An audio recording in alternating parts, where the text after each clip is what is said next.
नमस्कार दोस्तों, स्वागत है आपका friends at preparation YouTube channel पर। इस चैनल पर मैं लेके आता हूं आपके लिए एजुकेशनल वीडियो। आज की इस वीडियो में हम लोग डिस्कस करेंगे करंट अफेयर जनरल स्टडी के वे क्वेश्चन जो कि आपसे पूछे जा सकते हैं किसी भी कॉम्पिटिटिव एग्जामिनेशन में। चलिए वीडियो को स्टार्ट करते हैं। पहली बार वीडियो को देख रहे हैं तो चैनल सब्सक्राइब कर लीजिए फ्रेंड्स एट प्रिपरेशन, और साथ ही साथ बेल आइकन और प्रेस कर दीजिए ताकि आपको आने वाली वीडियो की नोटिफिकेशन रिसीव हो सके। With reference to coral reef consider the following statement. Coral reef को ध्यान में रखते हुए अब ये कुछ स्टेटमेंट आपको दी गई है और इन स्टेटमेंट के हिसाब से आपको बताना है कि करेक्ट स्टेटमेंट क्या है। तो फर्स्ट स्टेटमेंट में आपसे बोला जा रहा है coral reef are protected under the schedule second of wildlife protection act WPA 1972। 1972 में हमारी कंट्री में एक वाइल्ड लाइफ प्रोटेक्शन एक्ट आया था, उसके अंदर इसे सेकेंड शेड्यूल में डाला गया है। फर्स्ट स्टेटमेंट में आपको ये बोला जा रहा है। सेकेंड स्टेटमेंट बोला जा रहा है कि bio rock technology is the method to restore the coral reef. Coral reef के बारे में बोला जा रहा है कि बायो रॉक एक मेथड है, टेक्नोलॉजी है जिससे कोरल रीफ को दोबारा रिस्टोर किया जाता है। और थर्ड स्टेटमेंट में आपसे बोला जा रहा है कि climate change lead to the coral bleaching, कि कोरल रीफ जो है अगर इन्वायरमेंट हमारा खराब होता है, क्लाइमेट खराब होता है, यानी कि आप ये कह सकते हो कि क्लाइमेट चेंज की वजह से कोरल रीफ में ब्लीचिंग स्टार्ट हो गई है। ये तीन स्टेटमेंट आपके सामने, तीनों स्टेटमेंट के अकॉर्डिंग आपको क्वेश्चन अटेम्प्ट करना है। ऑप्शन ए के अकॉर्डिंग फर्स्ट स्टेटमेंट और सेकंड स्टेटमेंट करेक्ट है। ऑप्शन बी के according second statement and third statement correct है। और ऑप्शन सी में आपसे बोला जा रहा है कि भाई first and third statement correct है। और ऑप्शन डी में आपसे बोला जा रहा है फर्स्ट सेकंड थर्ड, यानी कि ये तीनों ही स्टेटमेंट बिल्कुल करेक्ट है। तो आपके अकॉर्डिंग करेक्ट स्टेटमेंट क्या है, आंसर अटेम्प्ट करिए। तो इस क्वेश्चन की अगर करेक्ट आंसर की बात करें वो आपका ऑप्शन बी है। बी का मतलब ये है कि second statement and third statement correct है।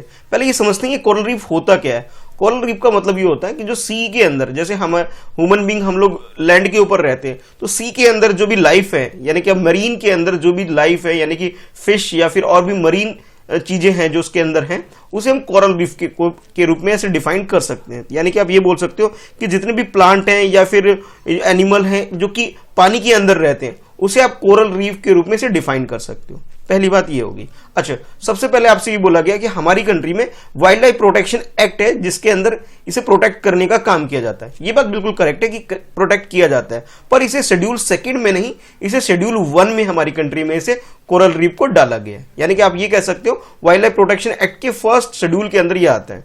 अब बाकी जो सेकंड स्टेटमेंट था कि बायो रॉक टेक्नोलॉजी यूज करके इसे रिस्टोर का काम किया जाता है कोरल रीफ को, ये बात बिल्कुल करेक्ट है। अगर हम थर्ड स्टेटमेंट की बात करें जिसमें ये बोला गया कि क्लाइमेट चेंज की वजह से इन पर काफी फर्क पड़ रहा है, हाँ बिल्कुल फर्क पड़ रहा है। पानी कम होता चले जाएगा तो इनके लिए प्रॉब्लम ज्यादा हो जाएगी और फिर इनके लिए सर्वाइव करना भी बड़ा मुश्किल हो जाएगा। यानी कि आप ये बोल सकते हो कि भाई ये जो थर्ड स्टेटमेंट है ये करेक्ट है। थर्ड और सेकंड स्टेटमेंट बिल्कुल करेक्ट है। फर्स्ट स्टेटमेंट में आपको ये याद रखना है, ये शेड्यूल सेकंड में नहीं बल्कि शेड्यूल फर्स्ट के अंदर इसे कैटेगराइज किया गया है हमारी कंट्री में वाइल्ड लाइफ प्रोटेक्शन एक्ट के अंदर। तो करेक्ट आंसर हमारा ऑप्शन बी हो गया।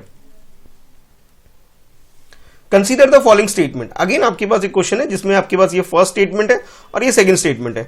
अब इन दोनों स्टेटमेंट को ध्यान में रखते हुए आपने बताना है कि करेक्ट स्टेटमेंट क्या है। स्टेटमेंट 1 में बोला जा रहा है the Himalayan brown bear is found in India as well as in Nepal. यानी कि ब्राउन बियर जो कि हिमालयन एरिया के आसपास मिलता है उसके बारे में आपसे बोला जा रहा है कि हमारी कंट्री के साथ साथ ये नेपाल के अंदर भी ये ब्राउन बियर है, यानी कि ये इंडिया और नेपाल दोनों कंट्री में। सेकेंड स्टेटमेंट बोला जा रहा है the Himalayan brown bear is listed as critical endanger in IUCN red list. International level पर जानवरों को प्रोटेक्ट करने के लिए, इन्वायरमेंट को ठीक ठाक रखने के लिए एक ट्रीटी साइन की गई है, आप बोल सकते हो, जो IUCN की एक लिस्ट तैयार की गई है। उसके अंदर ब्राउन बियर को इंडेंजर कैटेगरी के अंदर डाला गया है, क्रिटिकल इंडेंजर कैटेगरी के अंदर डाला गया है। ये सेकंड स्टेटमेंट में आपसे बोला जा रहा है। ऑप्शन ए के अकॉर्डिंग फर्स्ट स्टेटमेंट करेक्ट है। ऑप्शन बी के अकॉर्डिंग सेकंड स्टेटमेंट करेक्ट है। ऑप्शन सी के according both first and second दोनों ही स्टेटमेंट करेक्ट है। और ऑप्शन डी में आपसे बोला जा रहा है neither one nor two, it means दोनों ही स्टेटमेंट गलत है। तो करेक्ट स्टेटमेंट आपके अकॉर्डिंग क्या है, क्वेश्चन को अटेम्प्ट करिए हिमालयन ब्राउन बियर को ध्यान में रखते हुए। तो इस क्वेश्चन के अगर करेक्ट आंसर की बात करें तो दोनों ही स्टेटमेंट बिल्कुल करेक्ट हैं। अगर हम बात करें ब्राउन बियर की तो ये वर्ल्ड लेवल पर जो इसकी लोकेशन की बात करें, यानी इसके नेटिव एरिया की बात करें, तो ये हिमालयन जो एरिया है, यानी कि जो हिमालयन रेंज है वेस्टर्न, यानी कि जिसमें पाकिस्तान का एरिया, थोड़ा बहुत अफगानिस्तान आप बोल सकते हो, तिब्बतन एरिया, ठीक है, सेंट्रल एरिया यानी कि सेंट्रल हिमालयन यानी कि जिसमें आप इंडिया को इंक्लूड कर सकते हो और नेपाल को इंक्लूड कर सकते हो, थोड़ा बहुत चाइना का पोर्शन भी आप बोल सकते हो वहां पे, और उसके अलावा पाकिस्तान, मतलब मेनली जो ये जो एरिया आता है जिसके अंदर आप इंडिया के अलावा पाकिस्तान का थोड़ा बहुत एरिया, उसके बाद नेपाल, और नेपाल के अलावा चाइना का जो तिब्बत वाला रीजन है, ठीक है, उस रीजन की मैं बात कर रहा हूं, ठीक है, कि तिब्बत का एरिया, इस एरिया में ये जो पर्टिकुलर एरिया है, हाँ, इस एरिया में ब्राउन बियर होता है। इसके साथ साथ आप भूटान को और कंसीडर कर सकते हैं। तो इस एरिया में ये ब्राउन बियर हमारी कंट्री में, और बाकी जो आसपास की जो कंट्री है जो हिमालयन रीजन के अंदर आती है, वहां इनका नेटिव प्लेस है, यहां पर ये ब्राउन बियर देखने को मिलते हैं, ठीक है। यानी कि फर्स्ट स्टेटमेंट बिल्कुल करेक्ट हो गया। अच्छा, सेकंड स्टेटमेंट की बात करें, सेकंड स्टेटमेंट में ये बोला गया आपसे कि IUCN की रेड लिस्ट के अंदर इसे डाला गया है, ठीक है, हाँ बिल्कुल डाला गया है इसे क्रिटिकल इंडेंजर कैटेगरी के अंदर। तो यानी कि दोनों ही स्टेटमेंट करेक्ट है। अभी क्वेश्चन इसलिए पूछा जा रहा है कि अभी जियोलॉजिकल सर्वे ऑफ इंडिया ने हिमालयन रीजन के आसपास एक स्टडी कंडक्ट करी है, और कंडक्ट करने के बाद ये पाया गया कि भाई क्लाइमेट चेंज की वजह से इनमें काफी प्रॉब्लम आ रही है, और इनके रहने में प्रॉब्लम आ रही है इन्वायरमेंट चेंज होने की वजह से। यानी कि आप ये बोल सकते हो ग्लेशियर पिघलते जाएंगे तो इनको प्रॉब्लम होती चली जाएगी। और अगर हम अपनी कंट्री में बात करें कि इसके लिए क्या प्रोविजन है, तो हमारी कंट्री में Indian wild life protection act 1972 के शेड्यूल 1 के अंदर इसके प्रोटेक्शन के लिए काम किया जा रहा है। यानी कि आप ये बोल सकते हो CITES की अपेंडिक्स 1 के अंदर ये ब्राउन बियर यानी हिमालयन ब्राउन बियर को डाला गया है। तो करेक्ट आंसर आपका ऑप्शन सी हो जाएगा। नेक्स्ट क्वेश्चन में आपसे एलिफेंट की पॉपुलेशन से रिलेटेड क्वेश्चन पूछा जा रहा है। क्वेश्चन कुछ इस तरह से है, which of the following are correct regarding elephant population in India. हमारी कंट्री में हाथी यानी कि एलिफेंट की पॉपुलेशन से रिलेटेड आपके पास ये कुछ स्टेटमेंट है, आपने बताना है कि भी करेक्ट स्टेटमेंट कौन सा है। यानी कि आपको चूज करना है करेक्ट स्टेटमेंट, और उसको ध्यान में रखते हुए फिर आपको ऑप्शन बताना है अपने क्या है। तो सबसे पहले जो फर्स्ट स्टेटमेंट है, इसमें बोला जा रहा है Karnataka has the highest population of Indian elephant. यानी कि इंडियन में यानी कि हमारी कंट्री में जो एलिफेंट है सबसे ज्यादा जो है वो कर्नाटका के अंदर बोला जा रहा है आपसे फर्स्ट स्टेटमेंट में। सेकंड स्टेटमेंट में आपसे बोला जा रहा है the Indian elephant is listed as critical endanger in IUCN red list. IUCN की जो रेड लिस्ट है उसके अंदर इसके प्रोटेक्शन के लिए इसे क्रिटिकल इंडेंजर कैटेगरी में डाला गया है इंडियन एलिफेंट को। और थर्ड स्टेटमेंट में बोला जा रहा है कि Shivalik elephant reserve is located in Himachal Pradesh. यानी कि एक रिजर्व है, ठीक है, उस रिजर्व के बारे में बोला जा रहा है एलिफेंट से रिलेटेड, शिवालिक एलिफेंट रिजर्व, इसकी लोकेशन के बारे में बोला जा रहा है कि ये हिमाचल प्रदेश स्टेट के अंदर है। तो तीन स्टेटमेंट हो गए, तीनों स्टेटमेंट को ध्यान में रखते हुए आपने बताना है करेक्ट स्टेटमेंट कौन सा है। ऑप्शन ए के अकॉर्डिंग फर्स्ट स्टेटमेंट करेक्ट है, ऑप्शन बी के according second and third statement correct है, और ऑप्शन सी के अकॉर्डिंग थर्ड स्टेटमेंट करेक्ट है। अगर हम ऑप्शन डी की बात करें जिसमें आपसे बोला जा रहा है कि तीनों ही स्टेटमेंट बिल्कुल करेक्ट है, आपके अकॉर्डिंग करेक्ट स्टेटमेंट क्या है, क्वेश्चन को अटेम्प्ट कर लीजिए। अगर हम अपनी कंट्री में एलिफेंट की पॉपुलेशन की अगर बात करें तो हमारी कंट्री में सबसे ज्यादा जो एलिफेंट बोले तो वो कर्नाटका स्टेट के अंदर ही पाया जाता है। ये बात जो आपको फर्स्ट स्टेटमेंट में बोली गई थी ये बिल्कुल करेक्ट है। यानी कि आप कह सकते हो इंडियन एलिफेंट की जो स्पीसीज है वो सबसे ज्यादा हमारी कंट्री में कर्नाटका स्टेट के अंदर है। ये बात बिल्कुल करेक्ट है। अभी जो लेटेस्ट ये जो डाटा आपको बताया जा रहा है, ये जो डाटा है ये एलिफेंट सेंसस 2017 में जो हुआ था उसके अकॉर्डिंग इस डाटे के अंदर बताया गया था ये बात। अच्छा, हमारी कंट्री में अगर हम एलिफेंट की लोकेशन की बात करें सबसे ज्यादा कहां पाया जाता है या कहां देखने को मिलता है, तो वेस्टर्न घाट, नॉर्थ ईस्ट एरिया और जो ईस्टर्न इंडिया है इस एरिया में सबसे ज्यादा आप कह सकते हो कि भाई ये एलिफेंट की पॉपुलेशन है। यानी कि आप अगर इंडिया का मैप देखें तो ये वाला जो एरिया है यानी नीचे ये इधर ये जिसमें महाराष्ट्र से लेके केरला तक का एरिया है ये वेस्टर्न घाट होता है हमारा, और ईस्टर्न घाट की बात करें तो ये वेस्ट बंगाल से लेकर के तमिलनाडु तक का जो एरिया है ये ईस्टर्न घाट है। ठीक है, अब लोकेशन वाइज आपको ये पता होना चाहिए। यानी फर्स्ट स्टेटमेंट तो बिल्कुल करेक्ट है। अगर हम सेकंड स्टेटमेंट की बात करें तो हमारी कंट्री में एलिफेंट की प्रोटेक्शन से रिलेटेड जो मतलब बाकी जितने भी स्पीसीज है उनकी प्रोटेक्शन से रिलेटेड जो वाइल्ड लाइफ प्रोटेक्शन एक्ट है उसके अपेंडिक्स 1 के अंदर, शेड्यूल 1 के अंदर इसे इंक्लूड किया गया है। यानी कि ये आप बोल सकते हो जो सेकंड स्टेटमेंट जो है क्या नाम सेकंड स्टेटमेंट है जिसमें आपसे बोला गया कि ये IUCN की रेड लिस्ट के अंदर है। ये रेड लिस्ट के अंदर क्रिटिकल इंडेंजर कैटेगरी के अंदर नहीं है बल्कि ये इंडेंजर कैटेगरी के अंदर आते हैं। आपको इंडियन प्रोविजन पता होना चाहिए कि हमारी कंट्री में इसकी सेफ्टी के लिए क्या किया जा रहा है। तो उसके लिए वाइल्ड लाइफ प्रोटेक्शन एक्ट है हमारी कंट्री में जो 1972 के अंदर आई थी, और इसमें अपेंडिक्स 1 के अंदर, शेड्यूल 1 के अंदर इसे रखा गया है। ठीक है, ये इंडियन हमारी कंट्री में इसके लिए जो प्रोविजन है। अगर इंटरनेशनल लेवल पे अगर प्रोविजन की बात करें तो IUCN की जो रेड लिस्ट है जो इंटरनेशनल लेवल पे, उसके इंडेंजर कैटेगरी के अंदर इस एलिफेंट को डाला गया है। इंडेंजर ना कि क्रिटिकल इंडेंजर। तो इट मीन्स ये हुआ कि सेकंड स्टेटमेंट हमारा गलत हो गया। क्रिटिकल इंडेंजर कैटेगरी के अंदर ये नहीं है, ये इंडेंजर कैटेगरी के अंदर है। बाकी थर्ड स्टेटमेंट की बात करें तो 2002 में शिवालिक एलिफेंट रिजर्व जो है हमारी कंट्री में, जिसकी जो लोकेशन के बारे में आपसे पूछा गया था वो उत्तराखंड में है। वहां पर एक प्रोजेक्ट स्टार्ट किया गया था जिसका नाम रखा गया प्रोजेक्ट एलिफेंट। और ये प्रोजेक्ट एलिफेंट है, ये मेनली एलिफेंट को प्रोटेक्ट करने के लिए, इसकी पॉपुलेशन को ठीक बनाए रखने के लिए ये प्रोजेक्ट हमारी कंट्री में स्टार्ट किया गया था। और ये जो शिवालिक एलिफेंट रिजर्व है इसकी लोकेशन उत्तराखंड में है, ना कि हिमाचल प्रदेश में है। तो आप ये बोल सकते हो कि थर्ड स्टेटमेंट आपका गलत हो गया। थर्ड भी गलत है, सेकंड भी गलत है, फर्स्ट स्टेटमेंट करेक्ट है। इट मींस ऑप्शन ए हमारा आंसर हो जाएगा। नेक्स्ट क्वेश्चन में पूछा जा रहा है आपसे, with reference to sustainable action for transforming human capital, जिसे शॉर्ट में सात SATH भी बोल सकते हो आप, कंसीडर फॉलोइंग स्टेटमेंट। यानी कि इस क्वेश्चन में आपको sustainable action for transforming human capital के बारे में क्वेश्चन को ध्यान में रखते हुए, इस क्वेश्चन को ध्यान में रखते हुए आपको ये अटेम्प्ट करना है क्वेश्चन जिसमें ये कुछ स्टेटमेंट आपके पास है। ये फर्स्ट स्टेटमेंट है, इसमें बोला जा रहा है it is a programme undertaken by the NITI Aayog. यानी कि ये जो सात है SATH, सात जो प्रोग्राम है ये नीति आयोग का एक प्रोग्राम है। फर्स्ट स्टेटमेंट बोला जा रहा है।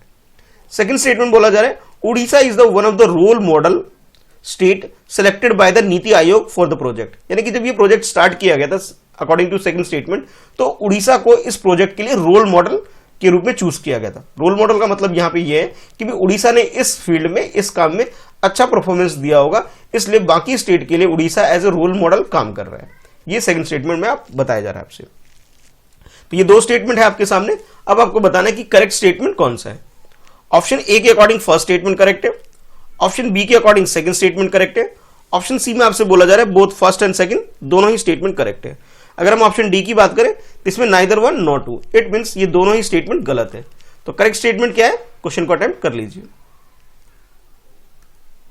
तो इस क्वेश्चन के अगर करेक्ट आंसर की बात करें तो हमारी कंट्री में sustainable action transmission human capital जो ये प्रोग्राम है ये नीति आयोग का ही प्रोग्राम है। यानी कि आप ये बोल सकते हो कि भी जो फर्स्ट स्टेटमेंट है बिल्कुल करेक्ट है। और इस प्रोग्राम को इंप्लीमेंट करने के लिए हमारी कंट्री में जो स्टेट चूज किए गए थे स्टार्टिंग में, यानी कि 2017 में ये प्रोग्राम स्टार्ट किया गया था, जिसमें उड़ीसा, झारखंड और मध्य प्रदेश को के साथ ये प्रोग्राम स्टार्ट किया गया था। आप देख सकते हैं पिक्चर में कि हमारी कंट्री में जो वाइस प्रेसिडेंट है, ठीक है, वाइस प्रेसिडेंट, उन्होंने इस प्रोग्राम को लॉन्च किया था, यानी इसको इनोग्रेट किया था, ये बोल सकते हो। बाकी ये जो प्रोग्राम है नीति आयोग के द्वारा स्टार्ट हमारी कंट्री में किया गया, जिसमें फोकस किया गया ह्यूमन कैपिटल के ऊपर। और ह्यूमन कैपिटल की अगर हम बात करें तो इसके अंदर मेनली टू टर्म्स के ऊपर फोकस किया गया है। पहला एक एजुकेशन, दूसरा हेल्थ। यानी कि आप ये बोल सकते हो एजुकेशन और हेल्थ से रिलेटेड चीजों को इंप्रूव करने के लिए ये प्रोग्राम स्टार्ट किया गया अंदर। और उड़ीसा इसका रोल मॉडल के रूप में इसलिए काम कर रहा है कि उड़ीसा के अंदर अराउंड 8000 स्कूल के अंदर, जो कि उसके 15 डिस्ट्रिक्ट के अंदर है 8000 स्कूल, तो वहां पर क्या हो रहा था कि जो स्टूडेंट के नंबर है, एनरोलमेंट है, वो काफी कम होते जा रहे थे। यानी कि लेस देन 20 स्टूडेंट पर स्कूल होता चला जा रहा था। यानी कि आप ये कह सकते हो कि स्कूल बंद होने की कगार पे हो गए थे। तो वहां पर इस प्रोग्राम को बहुत अच्छे से इंप्लीमेंट किया गया और बच्चों के एजुकेशन और हेल्थ पर काफी फोकस किया गया। और उसके बाद एनरोलमेंट पोजीशन जो है इनकी, एनरोलमेंट का मतलब होता है कि स्कूल के अंदर जो नंबर ऑफ स्टूडेंट है उनके जो है उसकी बात की जा रही है यहाँ पे, कि उसकी जो नंबर्स है उसको इंक्रीज किया गया और बच्चों के हेल्थ और एजुकेशन दोनों चीजों पर फोकस किया गया था।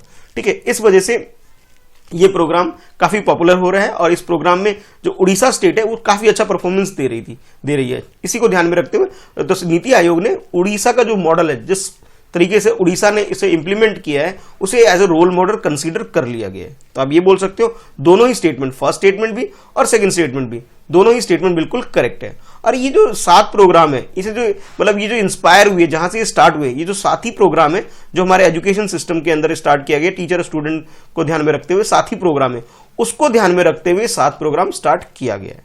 तो करेक्ट आंसर हमारा ऑप्शन सी हो जाता है। दोनों ही स्टेटमेंट बिल्कुल करेक्ट है। नेक्स्ट क्वेश्चन में सरदार वल्लभ भाई पटेल के बारे में आपसे पूछा जा रहा है। क्वेश्चन कुछ इस तरह से है कि with reference to Sardar Vallabh भाई पटेल कंसीडर फॉलोइंग स्टेटमेंट। अभी आप लोगों को मालूम है कि भाई 31 अक्टूबर को सरदार वल्लभ भाई पटेल की जन्मतिथि थी, तो इस वजह से ये क्वेश्चन आपके लिए थोड़ा करंट इशू बन गया है और आपके लिए इंपॉर्टेंट बन जाता है कि आपको इनके बारे में पता होना चाहिए।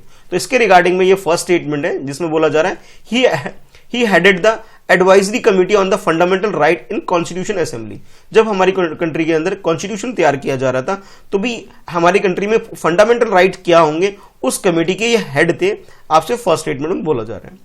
सेकंड स्टेटमेंट में आपसे बोला जा रहा है he is known as the iron man of India. हमारी कंट्री में से लौह पुरुष यानी कि आयरन मैन के रूप में भी इसे जाना जाता है। अब आप जानते ही हैं कि ऐसा इनको क्यों बोला जाता है, इनके काम इतने अच्छे थे और जो हमारी कंट्री में जितने भी राजे रजवाड़े थे उन सबको कंबाइन करके आज़ादी के बाद हमारी कंट्री को एक स्टेबल बनाने में काफ़ी इनका रोल था, कंट्रीब्यूशन था, जिस वजह से इनको आयरन मैन ऑफ इंडिया के रूप में ऐसा बोला जाता है, बोल सकते हो।